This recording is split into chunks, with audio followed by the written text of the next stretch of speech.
On est en Pologne au XVIIIe siècle, le premier jour de Sukkot. La communauté juive est florissante et dans le village de Lizensk, tous les fidèles de la synagogue du célèbre Rabbi Elimelech Milizensk, l'auteur du fameux livre Noam Elimelech, prient dans une atmosphère de grande sainteté en ce premier jour de Yom Tov.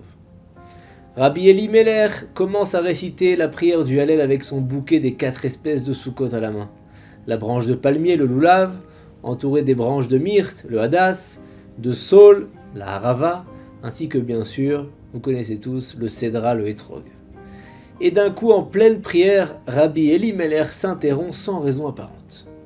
Les fidèles le regardent, ils le voient en train de sentir quelque chose comme s'il recherchait la provenance d'une odeur en particulier. C'est une scène inhabituelle que de voir Rabbi Elimelech s'interrompre en pleine prière pour renifler, mais voilà qu'au bout de quelques secondes, la prière reprend son cours. Les fidèles remarquent que la prière de Rabbi Elimelech, qui est toujours magnifique, atteint aujourd'hui son paroxysme. Depuis cet arrêt insolite pendant la prière, on dirait que des anges sont aux côtés du Rav et que les portes du ciel se sont ouvertes à toutes les prières des autres fidèles.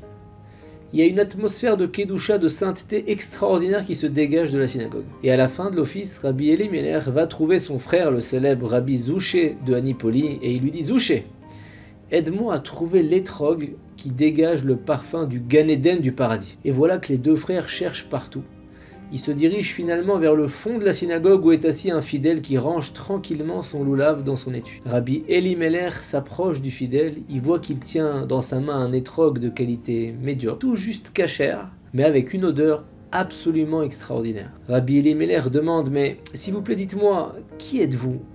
Comment avez-vous et où avez-vous obtenu ce merveilleux étrog ?» L'homme a l'air surpris par la question, il dit « Bon, Rabbi, ça c'est toute une histoire. Est-ce que vous avez un peu de temps devant vous? Je vous raconte. » Rabbi Elimelech lui répond avec un grand sourire « Bien sûr que c'est une histoire qui mérite d'être entendue. » Et l'homme éclaircit sa voix, commence son récit et il dit « Je m'appelle Uri et je viens de la ville de Strelitsk. Ma mitzvah préférée, c'est choisir mes arba minim, mes 4 espèces pour Sukkot. Même si mon épouse et moi, on est pauvres, on consacre tout l'argent possible pour accomplir ce commandement dans les règles de l'art. Choisir et acheter les 4 espèces de Sukkot. Et donc pendant les 10 jours de Teshuvah, les jours redoutables entre Rosh Hashanah et Kippour, donc avant Sukkot, je suis allé à pied dans la grande ville de Lemberg avec une forte somme d'argent, 50 florins, dans ma besace pour acheter un étrog.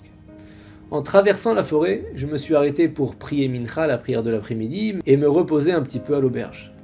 Et voilà qu'en pleine prière, j'entends des gémissements d'un homme qui semble s'apitoyer sur son sort, et aussitôt ma prière finie, je vois ce pauvre homme raconter ses mésaventures à l'aubergiste. Et là, il raconte qu'il gagne péniblement sa vie en tant que cocher, qu'il a à peine de quoi nourrir sa femme et ses nombreux enfants. Et son cheval, qui est en quelque sorte son outil de travail indispensable, s'est effondré dans la forêt et il n'arrive même pas à se relever. Et là, je m'approche de l'homme, j'essaie de l'encourager avec des paroles de réconfort, je lui rappelle que Dieu pourrait l'aider dans sa détresse. L'aubergiste dit à l'homme « Mais regardez, j'ai 4 chevaux dans mon écurie, je vais vous en vendre un pour 50 florins au lieu de 80, juste pour vous aider à surmonter votre difficulté. » Et là, le pauvre cocher lui répond « Mais j'ai même pas un seul florin, c'est impossible pour moi d'acheter votre cheval. » Et là, j'écoute la détresse du cocher et je peux pas rester insensible devant son désarroi. Et là, je touche ma besace pour vérifier que mes pièces d'argent prévues pour acheter le hétrog sont bien là. Et je dis à l'aubergiste « Si je veux acquérir votre cheval, quel est votre dernier prix ?» Et là, l'aubergiste et le cocher me regardent avec un peu de surprise. L'aubergiste réfléchit quelques instants et il me dit « Si vous me payez maintenant, je vous le concède à 45 florins, mais c'est mon dernier prix et en plus, je vends à perte. » Là, je sors tout de suite ma besace, 45 florins, l'aubergiste les recompte et il va chercher son cheval qu'il cède au cocher.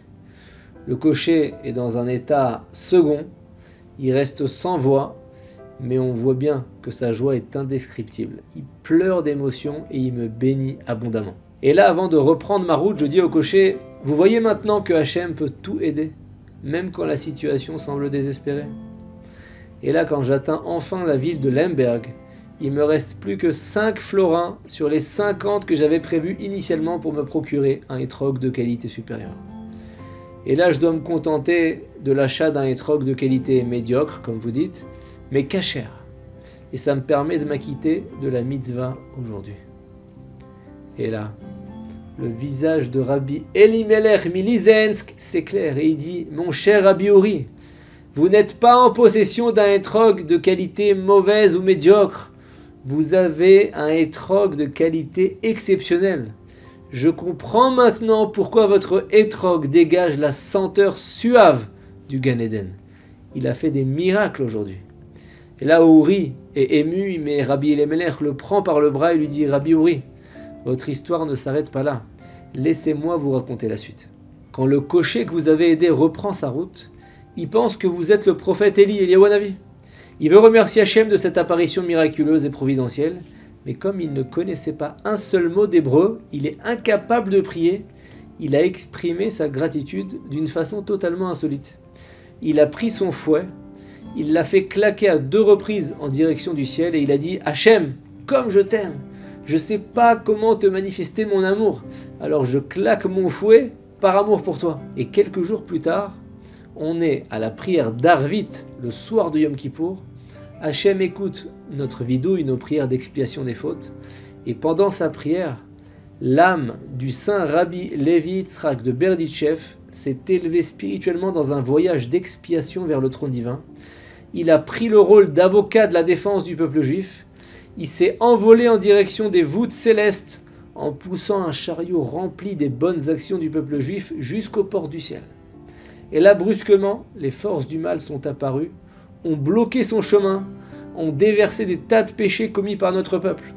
Rabbi Levi Yitzhak de Berditchev est resté coincé. Alors là, mon frère, Rabbi Zouché, et moi, on s'est joints à lui dans le ciel pour pousser le chariot des mitzvot, mais sans succès. Les péchés qu'on avait commis étaient trop importants cette année, trop nombreux, et là on était inquiets.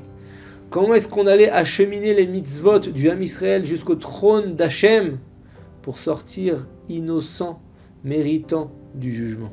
Et là, on a entendu un bruit, c'était le bruit du claquement d'un fouet qui fend l'air. Ce fouet qui fait apparaître un rayon de lumière aveugle et illumine tout l'univers jusqu'aux portes du ciel. On a vu les anges et les tzadikim qui s'interrompaient dans leur louange pour écouter un modeste cocher qui remerciait Dieu de tout son cœur. Cette sainte assemblée céleste était émue en entendant les paroles simples et sincères du cocher qui faisait claquer son fouet en signe de reconnaissance, de gratitude avec une telle simplicité. Et là, l'assemblée céleste a dit « Heureux le roi du monde qui est ainsi loué ». Et là, on a vu sortir de cette assemblée l'ange Michaël à cheval, suivi du cocher, le fouet à la main. L'ange Michaël attelait son cheval au chariot des mitzvot et le cocher faisait claquer son fouet pour la 2e fois. Le chariot a avancé avec une grande vitesse et les tas de péchés qui obstruaient le chemin ont été pulvérisés. L'ange Michaël, en personne, a conduit sereinement le chariot des bonnes actions jusqu'au trône du roi de l'univers. Hachem a reçu avec grâce ce chariot et a quitté le siège du jugement pour s'asseoir sur le siège de la Rachamim, de la miséricorde. Et là, une bonne année a été assurée pour le peuple d'Israël. Uri écoute l'histoire, il n'en revient pas. Rabbi Elimelech conclut « Vous voyez que tout ça est arrivé grâce à votre grandeur d'âme. Rentrez chez vous, soyez un maître d'Israël. Vous avez prouvé votre valeur, vous avez avec vous l'approbation de la cour céleste.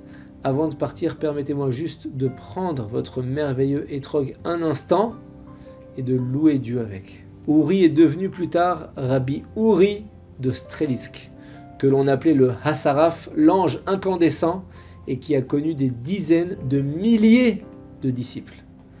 D'une histoire pareille, on apprend l'importance de choyer nos mitzvot, la grandeur de la mitzvah du hétrog, la grandeur du principe selon lequel la récompense est proportionnelle à l'effort, comme on le dit dans la Torah, les fum tsahara agra.